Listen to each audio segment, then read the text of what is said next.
Hey friend, I'm Avi from JustWriteMusic.com, and welcome to another video aiming to help you make writing music simple, easier, make you better at it, all the things. If you're new to this channel, be sure to subscribe for more videos to help you make music and stay sane as an artist. Yeah, that last part's important. Funny how we don't talk about it nearly as much as we should. Cool beans. Harmony is super important, plays a crucial role in determining the feel and atmosphere of a piece of music, song, chamber orchestra, whatever. And while major and minor chords can convey a lot, and you can do a lot with them, both inside and outside of functional harmony, they can get kind of boring. So in this video, I want to teach you how to take any major and minor chord and add just one note, which will give you more color and give you more options in your harmonic toolbox. So without further ado, let's get into it. So we're going to open up Sibelius right here. This might look familiar to you. This is the same document that we were working off last time. I just changed the title up here because we're doing something different now. The first thing that we can add to our major and minor chord to, spice things up a little bit is to add seventh chords and non-chord tones. When we're looking to up our harmony game, the first place we should look is seventh chords. We build chords by picking a note using its third and fifth to create a triad. So let's take this C chord as an example. We have C, E, G, right? So C is 1. We always use the first note that we're starting out with as 1, then D would be 2. So E is 3, right? And then F would be 4, and then G 5, 1, 3, 5. That's where those are coming from. But if we take that one further, we add the seventh. In this case, B, C, E, G, B. That is a pretty sound versus before we only had the triad, right? Let's listen to that again. They give that a mezzo forte. Yes, cool, so nice, okay. Totally fine, but let's add a B right there. Even just in the triad form, it adds a little bit of character to our chord.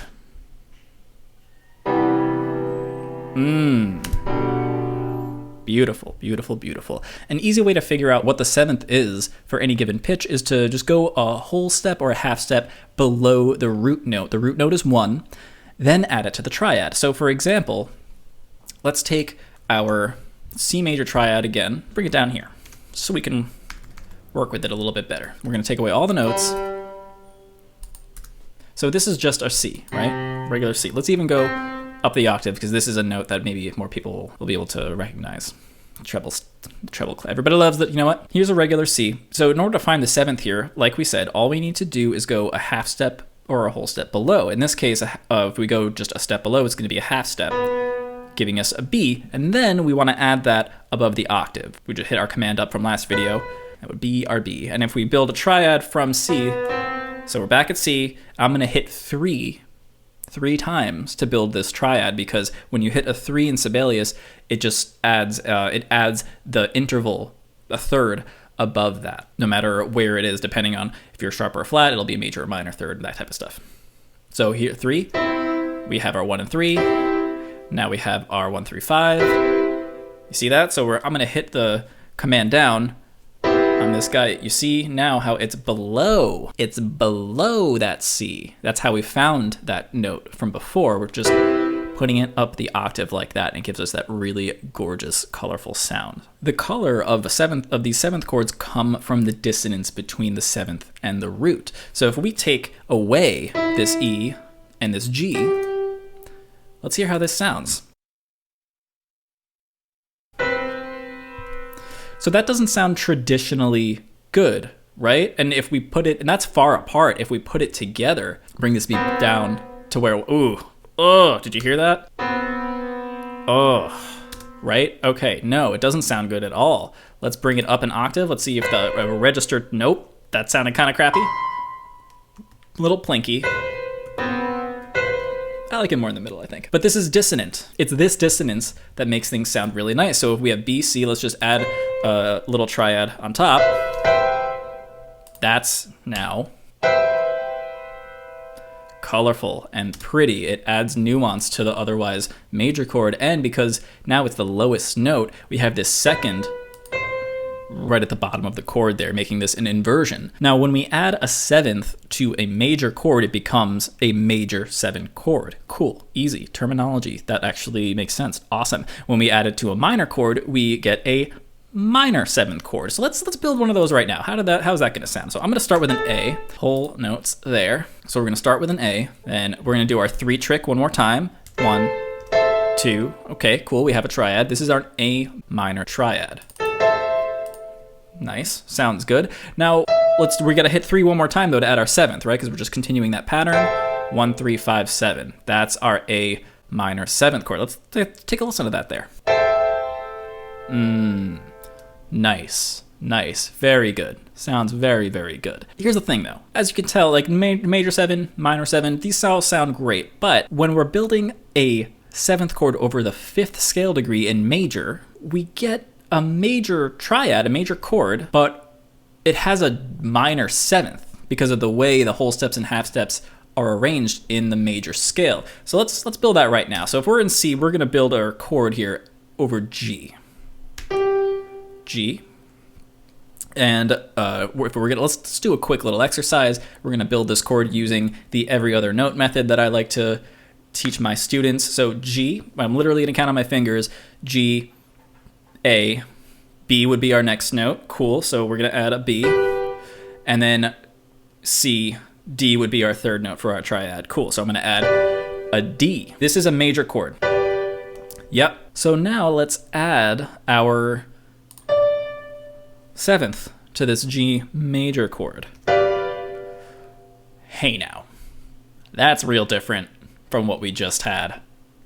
Hold on. Oh, so that sounds kind of nice. Let's use the triads here just to make everything a little contiguous in the same voicing for example purposes.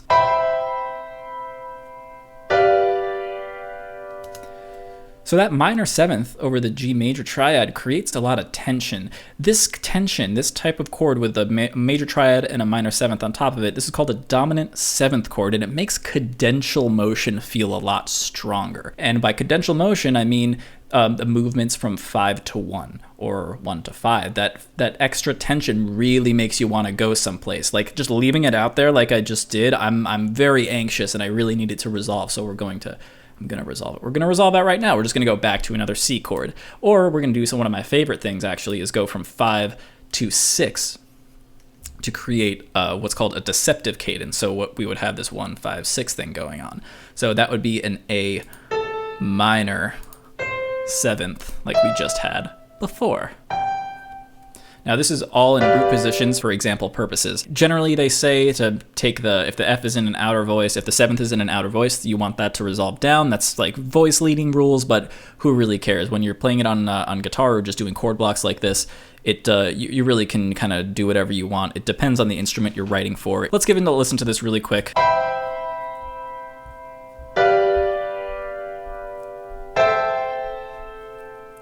Very nice, very nice. There are other kinds of notes we can add other than 7ths too. I'm going to call them non-chord tones for now because they're not actually going to be in our every other note model. A non-chord tone is any note that doesn't fit into the given chord. Notes that do fall within the chord are likewise called chord tones. Now 7ths are usually thought of as chord tones no matter what. This means we can use any of the notes that aren't available in that chord to add them in, and we can add them in and kind of like start getting some more flavor out of it, not just with the 7th. There's actually only 3 left over, believe it or not. We only have our 2nds, 4ths, and 6ths because we're already using 1, 3, 5, and 7. So boom, not a whole lot of options, but each of these options give you a different type of quality, which is cool. Now that we know what notes we can use, I want to go over how to actually add some of these non-chord tones to your chords. Now there's a couple of ways that we can apply these non-chord tones. The first is called a suspension, which gives us a suspended or sus chord. This one's a little bit easier to understand because we're working within the same octave. I'm actually going to bring us down an octave right now because I think it'll be a little bit easier to hear, except for this guy there, and take this guy up there.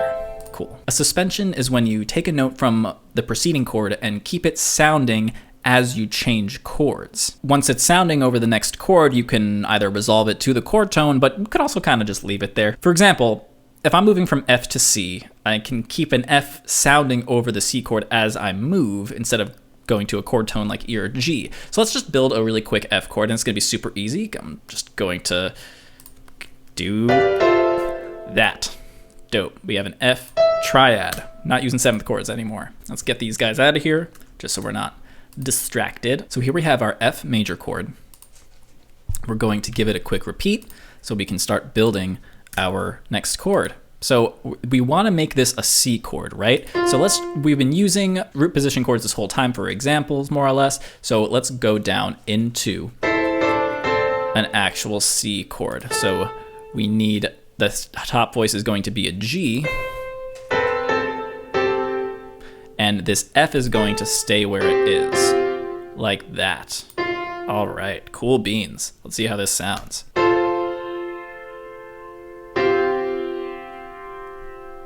Interesting. Notice how it kind of didn't have like a, I don't know, it didn't have a major quality, didn't have a minor quality, because we don't have the E. The absence of that E makes this not major or minor. In fact, it's a suspension because we're suspending this F chord through the next measure over the chord change. Now we can resolve, like we mentioned before. We're just going to make this an easy. We're going to make this easy. Make this a second voice and make that a half note. Hit R.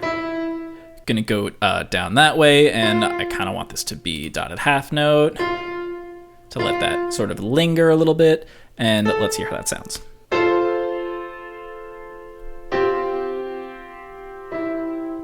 You've probably heard that sound before. That's a really common thing to do. F is the fourth of C, right? If C is 1, then D is 2, E is 3, F is 4. So we would call this a sus4 chord. In fact, this 4-3 thing is kind of so ubiquitous that if you just see C sus, you can expect it to be a suspended fourth. Something important to note here is that we're replacing a chord tone with suspensions rather than adding a note to the full major or minor chord. This is actually the next way that we're going to add a non-chord tone, because what else is there?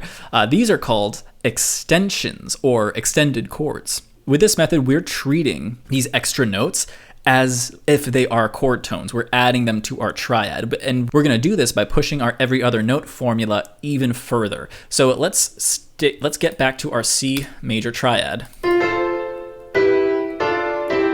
We're gonna go down here for this one. So we have regular C, E, G, cool. Now if we add a third one more time, we get our C major 7 chord.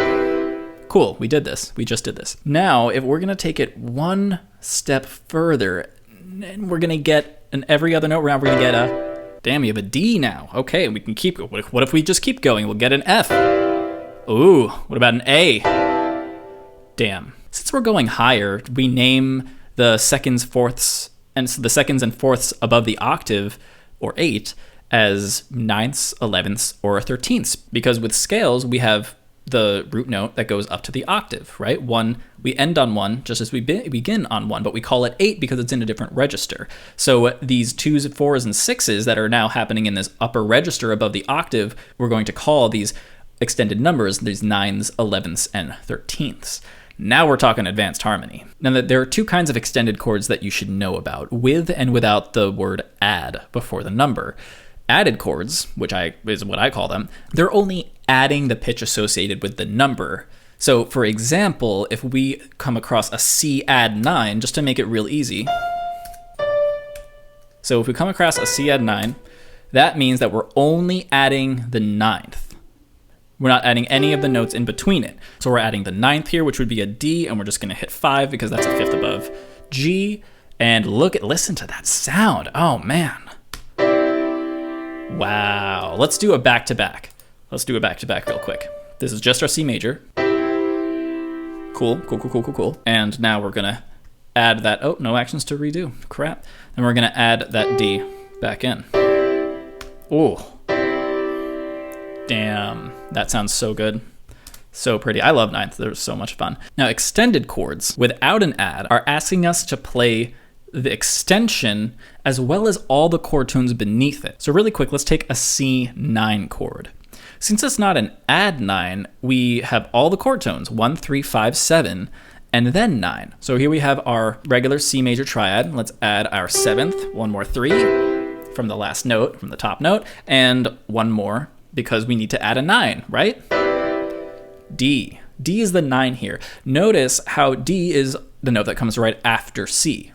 8, 9. It's also 2. It's the same pitch, we're just talking about it with a different number because it's executing a different function than if we were to have, say, a sus2 chord, which would be replacing the 3rd. We're not always going to be able to hit 5 chords at the same time, so it's actually quite common to leave out the 5th with big extensions like this, and that's because the 5th actually gives us the least harmonic information in these extended chords. Let's take a listen to this. Right? So the G is definitely playing a structural role, right? It's filling it in. It's literally holding these other 2 sets of notes together in this case. So that's it, right? Just really quick. So we went over suspensions. We went over extensions as well. Now with these suspensions, you can have a suspended 4th, suspended 2nd, and these will replace a note in a chord rather than extending the chord itself. And just because we call this a 9th doesn't mean we can't put it down there. We can absolutely do that. It's still a 9th because it's functioning as a 9th. It may not be above the octave, but it is still an extension, even though it is happening right between. Now we have this kind of cluster over here, which can have its own unique quality. That sounds gorgeous to me. I don't know about you guys. Let me know down in the comments. All right, I know that was a lot. Hit me up. Hit me up, guys. I want to know if you have any questions. I'm happy to explain this stuff. But now we get to the really fun part. We get to actually start applying this. And this is the third thing I want to talk about with this video is I want to give you some general voicing tips to make this stuff sound really good. And this will work. These tips will help you really no matter what instrument you're on. Now, when you're writing a piece and want to spice up one of the chords with a suspension or extension, start by choosing a note and moving it up or down a step. So we have this little mini chord progression right here. Why don't we take this, get out of here for a second. Take this 7th chord off, and we're going to start by choosing a note and moving it up or down a step. Now, it doesn't matter if you're on guitar, keyboard, or doing it in notation software like me. Pick the sound you like best and go from there, like deciding if you want to resolve to the chord tone or make an extended chord. So if in this case, this FB, we're going to make this I'm going to change this right now to make this a G.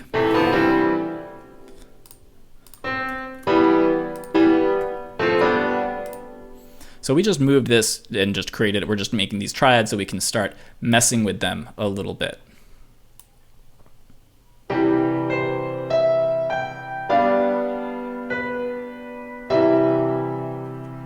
Okay, pretty standard, nothing real special about this melody, but we can see if we can make the chords a little bit more interesting. Let's start taking some of these chords. Let's take this E and kind of just find another note. Okay, so we have a B and a D in there. So we can kind of keep the D. We can keep the D up here sounding just like that. Leave this down there at the C then, and leave the G going again.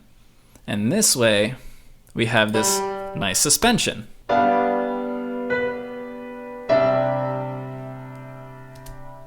Okay, and if we were going to resolve this, we can just make it this guy again. We'll hit a repeat.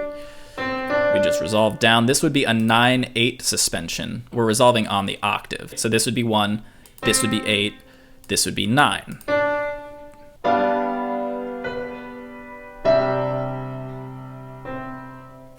So the color we're hearing in these chords is the added dissonance between certain notes, just like with 7th chords.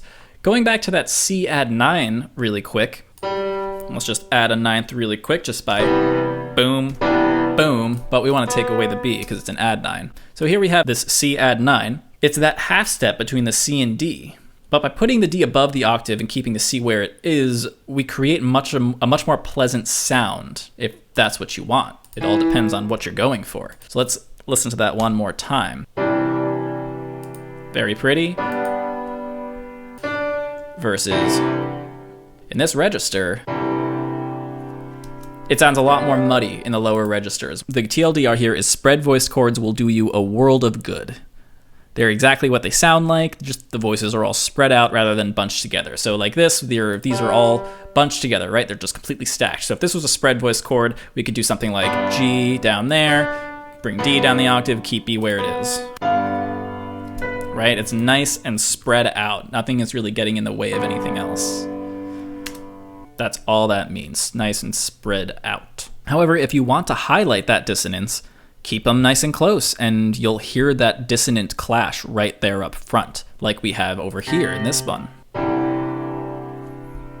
Now I think that sounds good, I don't know about you guys. Generally, this is more effective in mid and high registers, as if you go too low with seconds, they start to sound really muddy, which we don't want. And here, just so we get to actually hear that. Doesn't sound great, but it's not terrible. It's low, but it's not too low. Oh. Hawk. All right, that could actually be a really cool effect, but everything can be a really cool effect. That's the cool thing about this stuff. Everything is an object. My final piece of advice to help you guys sound good when applying this stuff is that the root, third, and seventh are the chord tones that denote major and minor. So it's okay to leave out the fifth and use it for a 9th, 11th, or 13th. That's a really great example. The fifth in this instance is much more structural. It's much more static than the other voices. So if we bring our chord back, let's even bring this guy back up here. You can hear that C, E, G. If we take this G out, it doesn't change. It still feels like a C add 9, even without the fifth.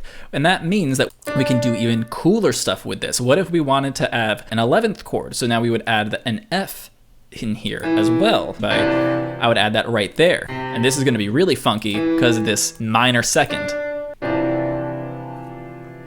Now you have all the information you need to start making some really cool chords, start creating some chords of your own. You don't have to worry really too much about these labels and what is what. It's just helpful if you're trying to analyze and come up with a name for it so you can communicate it to someone else. Especially if you can't show them that chord in person, if you're just writing it down or something for someone else to contribute to or to collaborate with. When you're just doing stuff on your own, just take the chord that you normally would play, a regular major or minor chord, especially on the guitar or the keyboard, just move one of your fingers up or down a step and just see what it sounds like. It's a lot easier to play with this stuff on an actual instrument, and that's what I would recommend you do, but it's not impossible to do it here in the notation software either. The difference being, you gotta know music notation. You can also do this stuff in MIDI in Logic or with Pro Tools or Reason or any DAW. It effectively works the exact same way as a piano roll. The main idea here is to experiment a ton. Add any note to a chord and see how it sounds. Everything I've said here is just a guideline to get you sounding good, whatever that means, as quickly as possible. Learning what sounds good to you is super important, and like I said, experimentation is key. Now that's all for this video. Thank you guys so much for being here and watching. Do you like the sound of suspended or extended chords? I know I do, like a ton. Let me know in the comments below if you just kind of think maybe they're overrated, they don't even sound good. However, if you feel like your chords are fine, but you could use your help with your melodies, check out my free guide, 7 Ways to Write a More Effective Melody. I give you 7 versatile and repeatable tools that can help you write and refine your melody. I use these all the time, and so do the pros, honestly. Head to justwritemusic.com. There is a link in the description. I'm Avi from Just Write Music, and I'll see you guys next time. Peace out.